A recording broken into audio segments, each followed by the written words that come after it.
ដាមឆាអំពិលទុំប្រៃផ្អែមជាមួយនឹងម្រេចនេះរសជាតិគឺដិតឆ្ងាញ់ហើយធ្វើងាយស្រួលមែនតើហើយលឿនទៀតសម្រាប់បងប្អូនណាដែលគាត់ចង់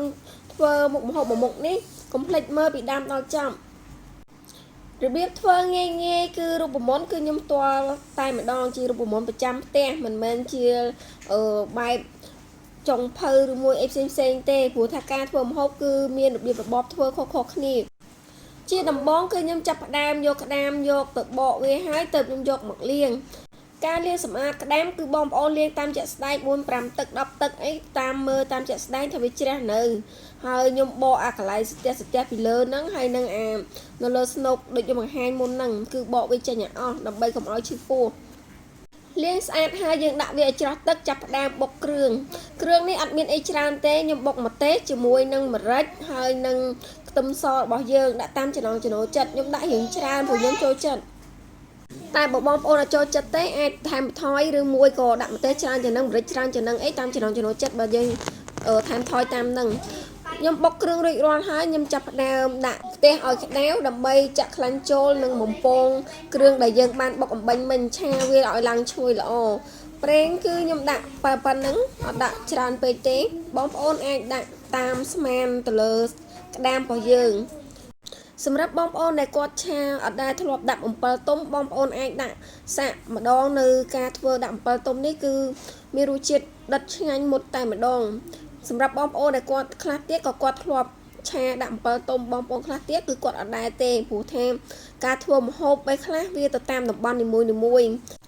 ដូចបងប្អូនខ្លះទៀតគាត់ស្ងោរនៅខាងបាត់ដំបងគាត់ស្ងោរជ្រក់មាន់ស្ងោរអីគាត់ហូបជាមួយនឹងទឹកប្រហុកតែបើខាងខ្ញុំវិញគឺអត់ដែលហូបបែបហ្នឹងទេអញ្ចឹងបានន័យថាការធ្វើម្ហូបនីមួយទៅតាមខេត្តនីមួយគឺអត់ដូចគ្នាទេអញ្ចឹង YouTube មាន Facebook នេះក៏ល្អមួយយ៉ាងដែរដើម្បីយើងបានចែករំលែកគ្នាទៅវិញទៅមកអំពីការធ្វើម្ហូបក៏ដូចជាអីផ្សេងឥឡូវចូលមកមើលមុខម្ហូបយើងវិញខ្ញុំឆាគ្រឿងដែលខ្ញុំបានបុកអំបញ្ញមិញនេះគឺវាឡើងឈ្ងុយល្អហើយ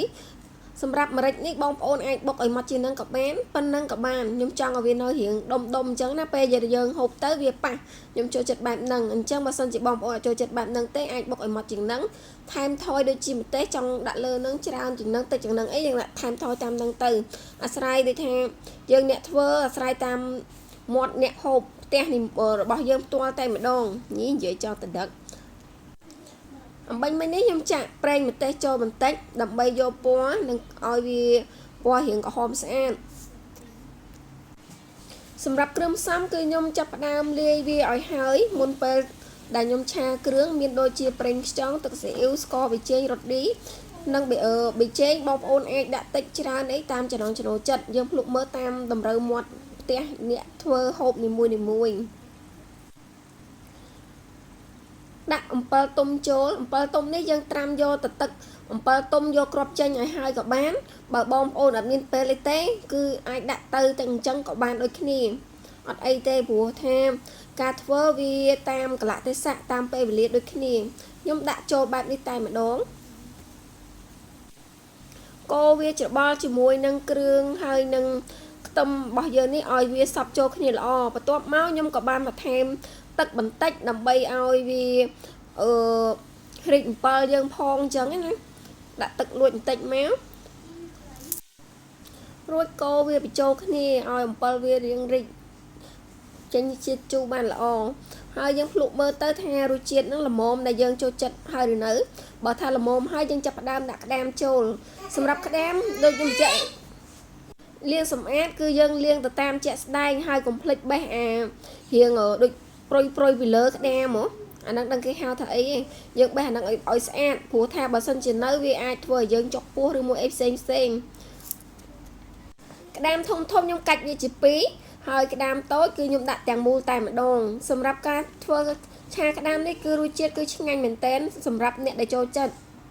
ហើយខ្លាញ់ដែលនៅក្នុងស្នូកនេះយ៉ាងញ៉ាំចង់ឆ្ងាញ់គឺយើងអាចដាក់បាយចូលទៀតអូយរសជាតិកាន់តែជាតិតែម្ដងសម្រាប់បន្លែគឺបងប្អូនអាចបង់ជាជីនឹងវងអញ្ចឹងក៏បានឬមួយក៏ស្លឹកខ្ទឹមជាបន្លែក៏បានដូចគ្នាសម្រាប់ខ្ញុំគឺខ្ញុំដាក់ជីនឹងវងរាល់ដងគឺខ្ញុំតែងតែដាក់ស្លឹកខ្ទឹមឥឡូវខ្ញុំចង់សាកថ្មីគឺខ្ញុំដាក់ជីនាងវងគឺរសជាតិឆ្ងាញ់មែនតើអរគុណបងប្អូន